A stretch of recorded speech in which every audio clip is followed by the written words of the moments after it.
Continuamos con el numeral 466. La herejía nestoriana veía en Cristo una persona humana junto a la persona divina del Hijo de Dios.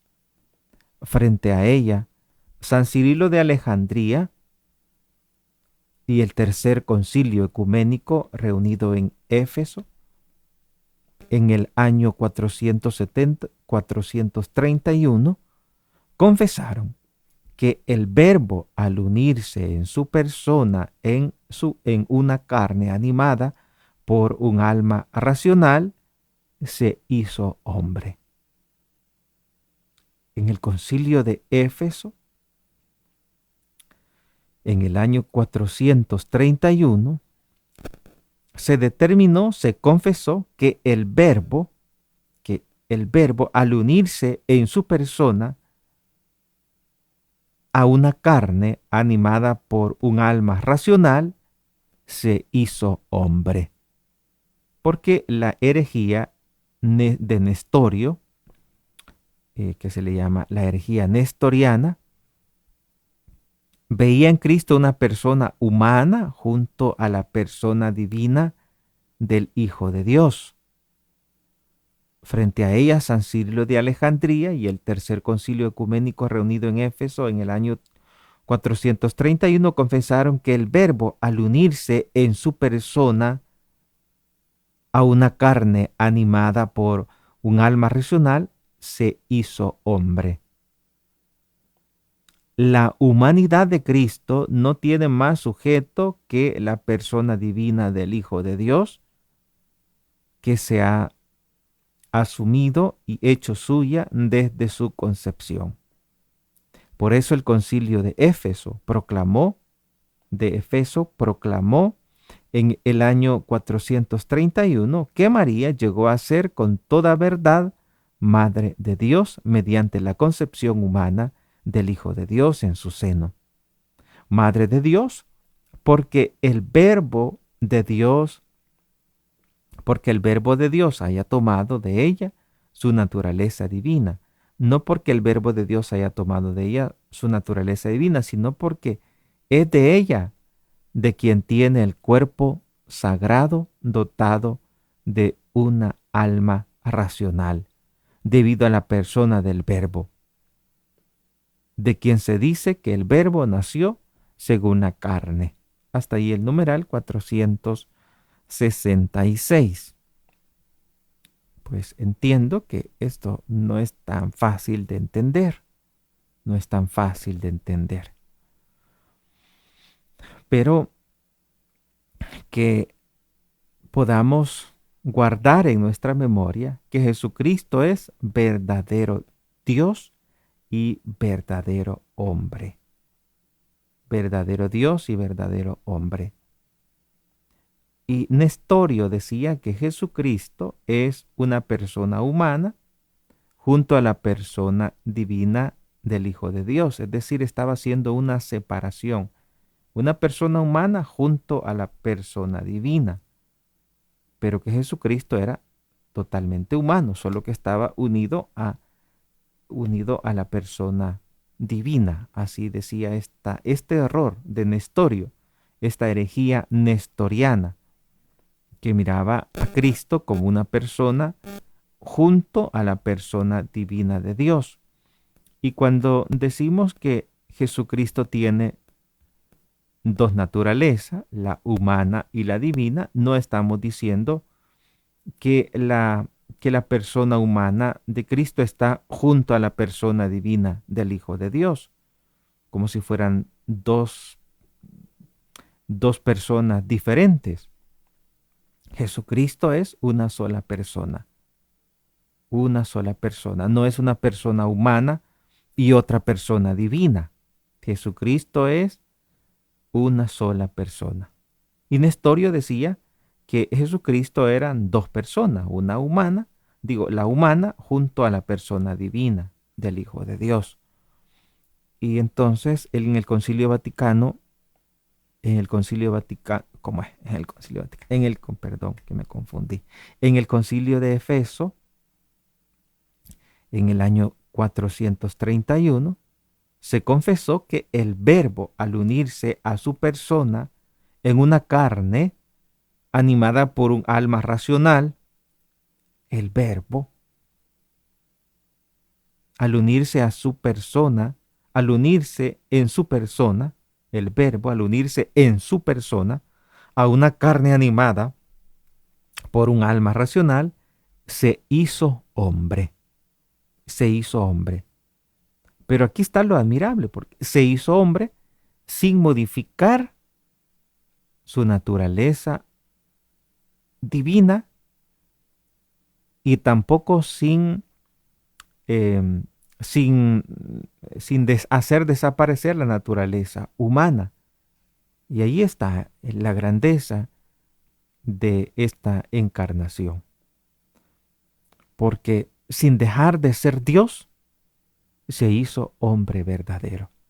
Verdadero Dios, verdadero hombre. En una sola persona. Jesucristo, la segunda persona de la Santísima Trinidad. Dice el Catecismo en el numeral 466 que el Verbo, al unirse en su persona a una carne animada por una alma racional, se hizo hombre. La humanidad de Cristo no tiene más sujeto que la persona divina del Hijo de Dios, que la ha asumido y hecho suya desde su concepción. La humanidad de Cristo no tiene más sujeto que la persona divina del Hijo de Dios. La humanidad de Cristo, o sea, la naturaleza humana, no tiene dos personas, o sea, no es una persona humana y otra persona divina, sino que es la persona divina del Hijo de Dios que la ha asumido a la naturaleza humana y ha hecho suya desde su concepción. La ha asumido y la ha hecho suya, sin hacerla desaparecer, es decir, sin destruirla, digamos. Así como sucede en que hay como una desaparición del ser en la transustanciación, en la consagración. Allí lo que sucede es que el ser de la hostia sale, desaparece, y entra el ser, desde la consagración, el ser de Dios, el ser de Jesucristo. Y esa hostia desde la consagración, su ser ya no es ser de pan, sino que su ser es Dios, es el ser de Jesucristo. Solo queda la apariencia de pan.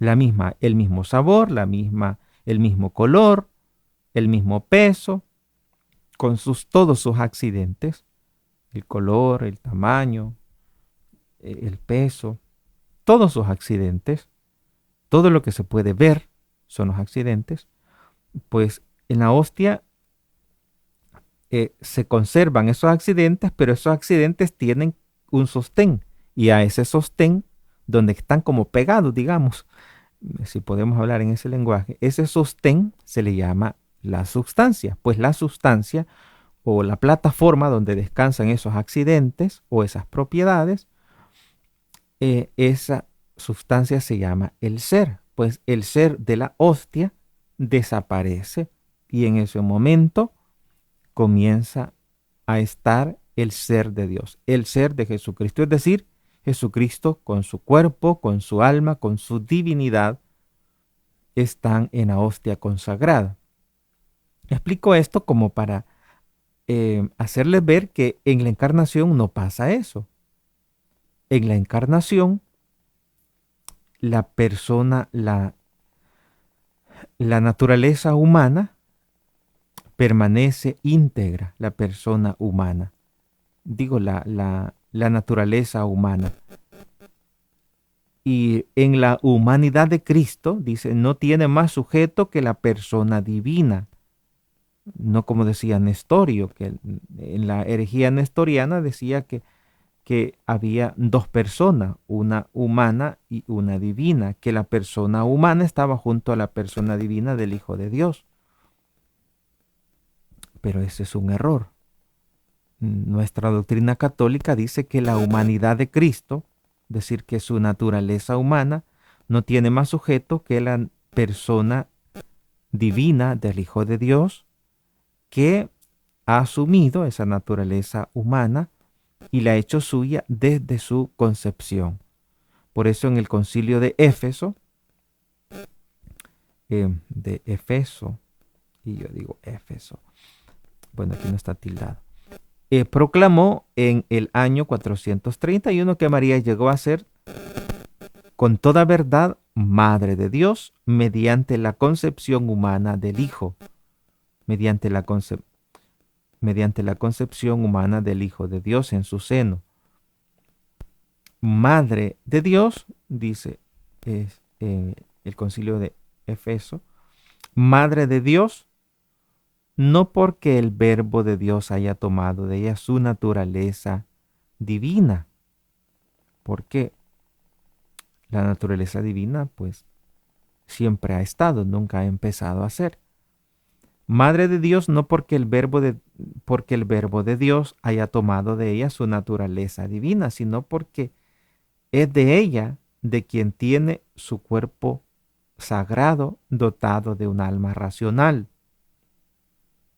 Es de ella de quien tiene el cuerpo sagrado dotado de una alma racional unido a la persona del Verbo, de quien se dice que el Verbo nació según la carne.